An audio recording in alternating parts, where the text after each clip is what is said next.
Today's video is all about the tips and tricks of the Blink Outdoor 4. Let's start with the first one, which is the motion zones. So once you have the app open, you're gonna go settings, you're gonna go device settings, and then we're gonna go motion settings. Once we have the motion detection on.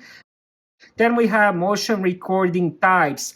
This is what you want to do. Now, if you do have subscription, you can do person detection. I like to do both. I like to do person detection and the regular detection. I would definitely recommend that. Now, sensitivity. You definitely have to play with this. Depending where your camera is set, how far away it is. Sometimes I do set it between 5 and 7, just depending. But I did end up adjusting the motion zones. Now, here is what the motion zones are. Now, you have two different things, activity zones and the privacy zone. Activity zones is what you want the camera to send you notifications. So let's say, for example, somebody's going up my stairs. I'm going to get a notification and it's going to record that clip. Now, let's say, for example, the car is passing by on the street. I don't want notifications for that, so I didn't even cover it. So the privacy zones is what you don't want the camera to notify you about and what you don't want the camera to record a clip about. So let's say, for example, you have a little dog on the side playing. You don't want to end up getting notified by that. You don't want a bunch of clips of that.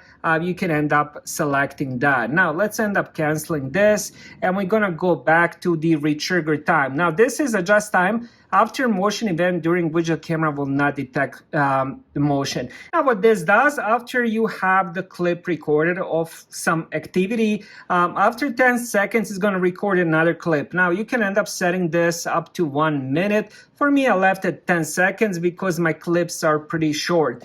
Now, the privacy zones, I already kind of talked about that. Here is where you can actually select those again. I already talked about that on the previous screen. Now, one of the main tips and tricks is you want to have some kind of light during the night. Now, if you don't have the spotlight, which I don't, but luckily for me, I do have a light right here. So this is middle of the night and you can see stairs clearly. So if somebody's going up my stairs, I could clearly see them. So luckily for me, I already have a built-in light right there. If you don't have one, I would definitely recommend getting one. It will make everything a lot better.